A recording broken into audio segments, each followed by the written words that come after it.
तो बच्चों चलो देखें आप लोग, आज ये हम सॉल्व कर रहे हैं सैम्पल क्वेश्चन पेपर नंबर 1 और अकाउंटेंसी का ये मैटर है। जबकि सैम्पल पेपर जरूर इसने सीबीएसई का लिख रखा है, लेकिन आप ये ध्यान दें कि इसमें सीबीएसई और आईएससी दोनों का सिलेबस सेम है, तो दोनों ही बच्चे, दोनों ही चाहे वो आईएससी में हो या सीबीएसई में, इसको आराम से अपने रिवीजन के पॉइंट ऑफ व्यू से यूज कर सकते हैं। तो देखिए आपका लेटेस्ट है और इसके बेसिस पे आप अपने आप को चेक करिए, अपने सब्जेक्ट को अच्छे से रिवाइज करिए। तो चले हम लोग, जो पहला इसने दिया है वो कहता है कि the relation of partner with A firm is that of, पहला दिया मैनेजर, तो मैनेजर तो एम्प्लॉय होता है, पार्टनर कोई एम्प्लॉय तो है नहीं।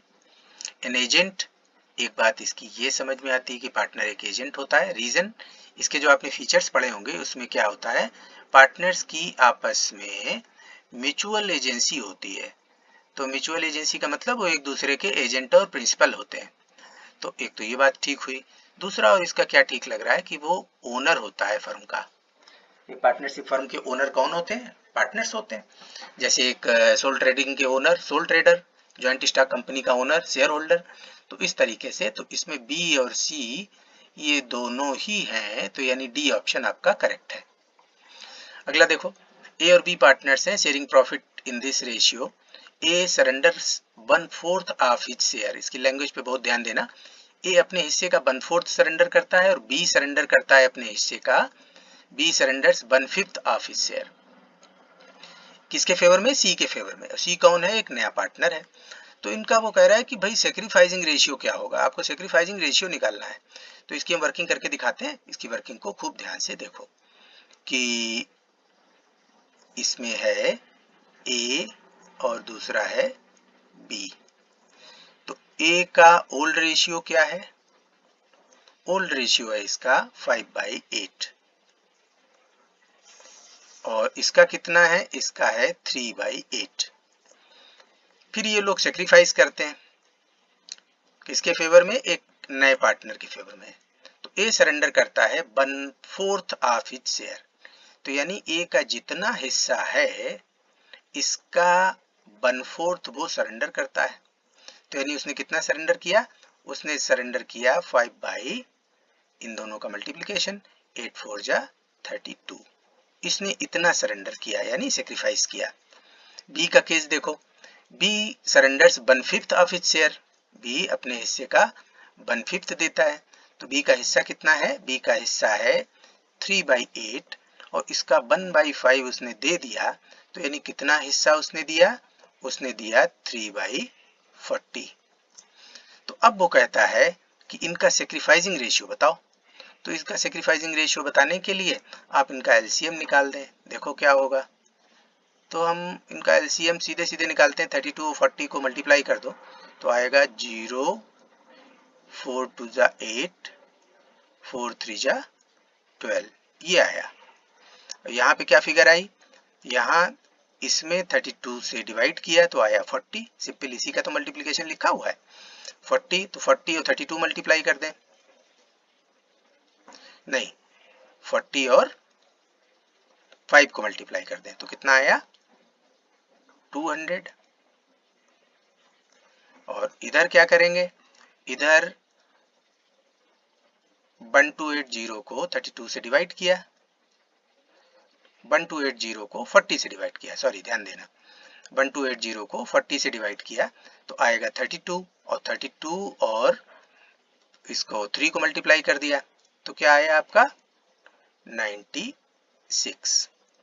तो इन लोगों का जो सेक्रीफाइस हुआ वो हुआ 200:96। अब इसकी आप कटिंग कर लो, 4 से कट करते हैं, 4 5 जा और 4 0, फिर 4 2 जा और 4 4 जा, फिर देखो ये हो गया 25, ये हो गया 12, तो 25:12। तो 25:12 ये हमारा बी ऑप्शन में दे रखा है, तो ये हमारा बी ऑप्शन करेक्ट हो गया। इसको आपने टिक कर दिया कि हाँ भाई ये हमारा करेक्ट है। फिर आ जाओ नेक्स्ट। नेक्स्ट आप देखें सी। सी क्या कहता है, out of the following items which is not shown in the receipt and payment account, यानी इनमें कौन सा आइटम है जो रिसीट एंड पेमेंट अकाउंट में नहीं दिखाते हो। रिसीट पेमेंट में हम केवल क्या दिखाते हैं, जो हमको मिला, ठीक है, तो हमको जो मिला वो आएगा, और जिसमें कैश इन्वॉल्व नहीं है वो ट्रांजेक्शन इसमें नहीं आते। तो देखो पहला देखो सब्सक्रिप्शन रिसीव्ड इन एडवांस, यानी ये पैसा मिला तो ये तो रिसीट पेमेंट में लिखोगे, और ये कह क्या रहा है कि जो रिसीट पेमेंट अकाउंट में शो नहीं किया जाता तो ये तो शो किया जाएगा। फिर देखो सब्सक्रिप्शन ड्यू, सब्सक्रिप्शन ड्यू जो हुआ यानी हमें जो मिला नहीं वही तो ड्यू है, तो केवल ये वाला इसमें करेक्ट मालूम पड़ता है, क्योंकि लास्ट ईयर सब्सक्रिप्शन रिसीव्ड ये भी आपकी रिसीट हुई, पैसा मिला, ऑल ऑफ द अबव, तो ये तो हो ही नहीं सकता। तो थर्ड में आपका बी ऑप्शन करेक्ट है, क्योंकि वो कहता है वो आइटम बताओ कि जो कि रिसीट पेमेंट में नहीं लिखा जाता। फिर आ जाओ, Ram and Shyam are partners in a firm in the ratio of 3:2 before profit distribution. Ram is entitled to 5% commission of the net profit after charging such commission. तो राम को कमीशन कितना मिल रहा है, 5% कमीशन मिल रहा है after charging such commission. Before charging a commission the firms profit was 42,000, यानी firm का जो प्रॉफिट था वो था 42,000, कब, राम का कमीशन चार्ज करने के पहले, ठीक है। तो वो कहता है कैलकुलेट करिए श्याम शेयर इन प्रॉफिट्स, तो श्याम का शेयर तो प्रॉफिट में तभी निकालोगे जब पहले राम का कमीशन घटा दो। तो बस देखो इसकी वर्किंग आप देखिए क्या होती है। क्वेश्चन नंबर 4, इसका जो प्रॉफिट दे रखा है 42,000, और ये प्रॉफिट है बिफोर राम्स कमीशन, तो राम का कमीशन कितना बना, राम के कमीशन के लिए लिखा है कि this is 5% on off the net profit after charging such commission, इसने आफ्टर वर्ड लगा रखा है। तो आफ्टर वर्ड जब लिखा होता है तब हम क्या करते हैं, रेट अपॉन 100 प्लस रेट करते हैं। तो रेट अपॉन 100 प्लस रेट तो ये हो गया, इसको कट करिए, ये आया 21, 21 से इसको कट करिए 2, तो ये आया 2000। तो 2000 इसमें से माइनस करने के बाद प्रॉफिट क्या बचता है, 40,000। और इसमें शेयर वो किसका पूछ रहा है, वो कह रहा है कि आप भाई हमको श्याम का शेयर ऑफ प्रॉफिट बताओ। श्याम का प्रॉफिट शेयरिंग कितनी है, 2/5। तो श्याम का शेयर क्या बना, ये देखो 40,000 इंटू 2/5, तो 5 8 जा, तो ये आता है ₹16,000। तो ये आपका आंसर आया 16,000। तो इसमें आपका कौन सा सही हो गया, ये सी सही हो गया कि 16,000 इसका प्रॉफिट है। फिर देखो नेक्स्ट, फिफ्थ क्या कहता है, which of the following, fifth ये कह रहा है which of the following is transfer to realisation account, इनमें से किसको रियलाइजेशन अकाउंट में ट्रांसफर करते हो। बैलेंस ऑफ कैश ये नहीं आता है, क्यों, क्योंकि कैश का तो अकाउंट आप अलग बनाते हैं तो ये नहीं आता है। Balance of profit loss account ये भी नहीं आता है, क्यों, क्योंकि ये पार्टनर्स के कैपिटल अकाउंट में आप डायरेक्ट दिखाते हो, डिस्ट्रीब्यूट करते हो। फिर amount realised on sale of asset ये आता है इसमें, क्योंकि वो क्या कह रहा है, which of the following is transfer to realisation account, तो रियलाइजेशन अकाउंट में सेल ऑफ एसेट और पेमेंट ऑफ लायबिलिटीज ये सब आप दिखाते हैं कि लायबिलिटीज का कैसे सेटलमेंट किया। तो सेल ऑफ एसेट्स की अमाउंट जो भी इसको अमाउंट हमको रियलाइज हुई वो इसमें लिखी जाती है रियलाइजेशन अकाउंट में। रिजर्व्स ये भी नहीं आते हैं, क्योंकि रिजर्व्स का क्या करते हो, रिजर्व्स को पार्टनर्स के कैपिटल अकाउंट में या करेंट अकाउंट में जो भी हो उसमें आप इसको डिस्ट्रीब्यूट करके खत्म कर देते हैं। तो आपका फिफ्थ का सी आंसर करेक्ट है। फिर आ जाए सिक्स्थ, देखो which shareholder have a right to receive the arrear of dividends from future profits। arrear of dividend यानी अगर कौन से वो शेयर होल्डर्स हैं जिनका अगर डिविडेंड बाकी रहता है तो वो लोग डिविडेंड, उनका पुराना डिविडेंड पाने के लिए इंटाइटल होते हैं। तो अगर आप लोगों ने प्रेफरेंस शेयर्स पढ़ा है तो प्रेफरेंस शेयर्स के केस में प्रेफरेंस शेयर्स का बड़ा क्लासिफिकेशन होता है, क्यूमुलेटिव प्रेफरेंस शेयर्स और नॉन क्यूमुलेटिव प्रेफरेंस शेयर्स। तो क्यूमुलेटिव प्रेफरेंस शेयर्स का ये फीचर होता है उन शेयर होल्डर्स के लिए कि भाई अगर उनका किसी साल डिविडेंड नहीं पे हुआ तो अमाउंट ऑफ डिविडेंड क्यूमुलेट्स यानी जुड़ती जाती है और in the year of profit that amount is paid to them. तो इसमें आपका 6 में ए आंसर सही है, तो 6 का ए हो गया। नेक्स्ट देखो, joint life policy of rupees 70,000, partners ने ज्वाइंट लाइफ पॉलिसी ले रखी है 70,000 की और इसको डिसोल्यूशन ऑफ फर्म के टाइम पे पड़ी हुई है और बैलेंस शीट में कितने की दिख रही है 30,000 की।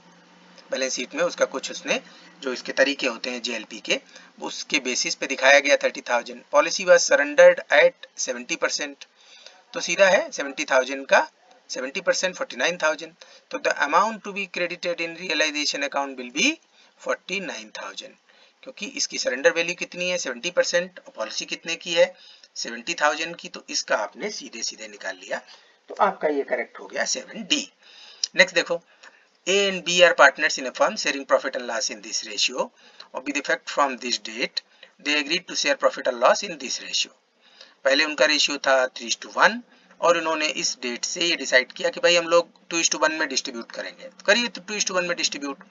और due to change in profit loss ratio B's gain or sacrifice, B का गेन या सेक्रीफाइस क्या होगा ये आप बताओ। तो हम इसको आपको ये सॉल्व करके दिखा देते हैं कि इसका सीन क्या बनेगा। तो आइए भाई फिर आइए इसमें, तो ये हुआ क्वेश्चन नंबर 8। क्वेश्चन 8 के केस में कौन कौन है पार्टनर, ए है और बी है। इसका एक करने का तरीका है, अगर आप अच्छे ढंग से इसको सॉल्व करते जाए तो दिखता रहेगा। ओल्ड रेशियो क्या है 3/4 1/4। न्यू रेशियो इनका क्या बना, they agreed to share profit and loss in the ratio of 2:1। New ratio इनका बनता है 2:1 यानी 2/3 और 1/3। फिर क्या कहता है, due to change in profit loss B का गेन हुआ या सेक्रीफाइस हुआ ये आपको बताना है, तो यानी केवल बी का केस आपको लेकर के चलना है। तो देखिए बी के केस में क्या हुआ, बी का ओल्ड रेशियो था 1/4, न्यू रेशियो 1/3, तो देखो इसमें क्या है 12 हुआ एलसीएम, 3 माइनस 3 4 जा 4, तो इसके मतलब ये ज्यादा है। और ये क्या था आपका, ये था आपका न्यू रेशियो, तो अगर न्यू रेशियो ज्यादा है it means B is gaining, तो बी ने कितना गेन किया, बी ने गेन किया 1/12, ये आया बी का गेन। तो अब देखो आपका कौन सा ऑप्शन सही है, 1/12 ये गेन करता है 8 के केस में, तो गेन ऑफ 1/12, ये आंसर आपका करेक्ट हो गया। चलिए नेक्स्ट देखिए 9th, on 1st April 2019 ABC were partners sharing profit and loss in this ratio और on this date B retires, B retire करता है और उनका new profit sharing ratio of A और सी कितना हो जाएगा 3:2, तो आपको गेनिंग रेशियो निकालना है। तो चलिए इसकी भी वर्किंग करते हैं और इसको देखते हैं कि इसमें क्या है। इसको इरेज कर देते हैं यहाँ से, तो सामने सामने आप क्वेश्चन और उसकी वर्किंग आपको दिख जाएगी। क्योंकि इन क्वेश्चंस में यही है कि अगर जल्दी से इनका प्रेजेंटेशन आप सही कर लेते हैं तो क्वेश्चन आप इजीली सॉल्व कर लोगे। तो 9th के केस में क्या था, 9th के केस में था ए बी और सी, इनका ओल्ड रेशियो है 5/10 3/10 और 2/10। और बी रिटायर हुआ, ये तो रिटायर हो गए, तो यानी इनका कुछ हम देखेंगे नहीं अभी। और जो new ratio of A and C will be 3:2, तो न्यू रेशियो 3:2, तो 3/5 एंड 2/5। अब क्या पूछ रहा है वो, अब वो कह रहा है कि इनका गेनिंग रेशियो बताइए, तो गेनिंग रेशियो देखो कि इनका डिफरेंस देख लो, इसका पुराना था 5/10, नया हो गया 3/5, तो क्या सीन हुआ 10, ठीक है, तो 5, ये हुआ 6, तो इसने गेन क्या किया, इसने 1/10 गेन किया। अब आ जाओ आप इस पे, इसका था 2/10 और नया हो गया 2/5, चलिए 10, 2, 4, इसने गेन किया 2/10। रीजन क्योंकि इसका ये पोर्शन ज्यादा है, यहाँ देख रहे हो ना 4 है, तो ये इसका गेन हो गया। तो इन लोगों ने गेन किया 1:2 में। तो अब आप आंसर देखें इसमें 9 का 1:2, ये सही है, तो आपका ए वाला ऑप्शन इसका सही हो जाता है। नेक्स्ट देखिए 10th क्या कहता है। 10th कहता है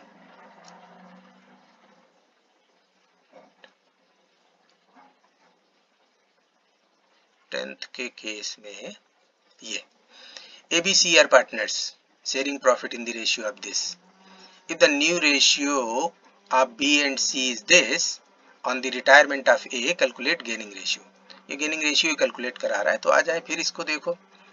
इसके केस में फिर यहाँ इरेज कर देते हैं, फिर आपको इसकी डिटेलिंग कर देते हैं।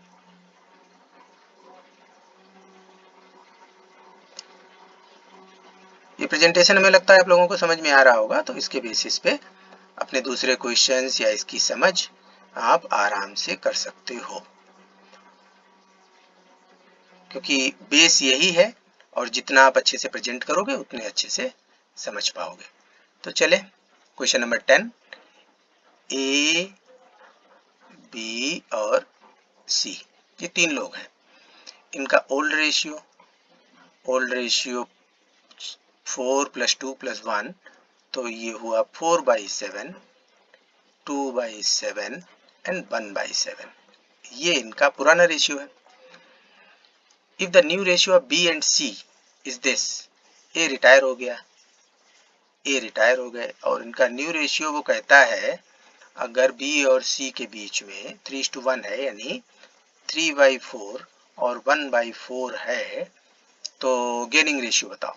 बताइए गेनिंग रेशियो। तो बी का पुराना कितना था, बी का था पुराना रेशियो 2/7 और नया क्या बना 3/4। तो कैलकुलेट करिए। 28, 4 × 2 = 8 माइनस 21, तो ये कितना आता है, ये आता है 13, 13/28। ये इसका बना, ये इसने गेन किया है। ठीक है, दूसरे पे आ जाओ। दूसरे का था 1/7 और इसमें से 1/4 माइनस हो गया, तो ये आया 28, 4 माइनस 7, इसने गेन किया 3/28, इसने गेन किया, तो ये इसका गेन हो गया। तो गेनिंग रेशियो क्या बना 13:3। तो अब इसमें आप देखें, इसमें आपका 13:3 यानी 10 का आपका ए आंसर करेक्ट है। 11 देखो, 11th ये सब बड़े इजी से है, देखो ध्यान से।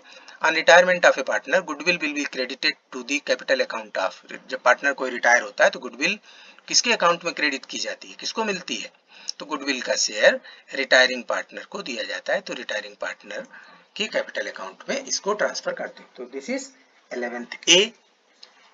अब 12th की बात करो। If the partners capital accounts are fixed, कैसे हैं, फिक्स्ड है, और salary payable to partner.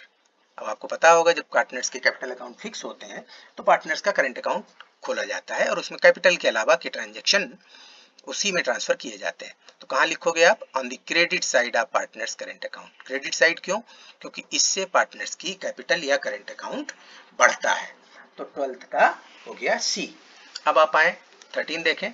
In which ratio the profit and loss will be distributed in the absence of partnership deed. जब पार्टनरशिप डीड नहीं होती है तो हमारा एक्ट क्या कहता है कि पार्टनर्स के बीच जो भी प्रॉफिट शेयरिंग होगी वो इक्वली डिस्ट्रीब्यूट होगी। तो ये अकॉर्डिंग टू पार्टनरशिप एक्ट है। तो 13 के केस में आपका ये बी आंसर सही है। तो बच्चों इसमें ये करते हैं कि हम ये वाला पार्ट आपका ऑब्जेक्टिव वाला ही रखते हैं और नेक्स्ट पार्ट में हम क्वेश्चन नंबर 14 से आंसर्स इसके आपको सॉल्व करके दिखाएंगे, जिससे आप लोग अच्छे ढंग से इसको सॉल्व कर पाए। So thank you. और साथ में हमको ये कमेंट जरूर चाहिए कि इस तरीके से सॉल्व करने में अगर आपको आसानी होती है, अच्छे से समझ में आता है, तो आप इसको जरूर हमको बताएंगे, जिससे कि हम इसी पैटर्न में सॉल्व करें। क्योंकि पहले के जो वीडियोस हमने डाले थे वो सीधे सीधे हमने उसको मोबाइल कैमरे से लिया था और ये हम पेन टैबलेट की हेल्प से सॉल्व कर रहे हैं, तो हमें लगता है कि आपके लिए ज़्यादा यूजफुल होगा। So thank you. आप लोग इसको बढ़िया से प्रैक्टिस करें और इसको प्रमोट करें तो बहुत अच्छी बात है। ठीक।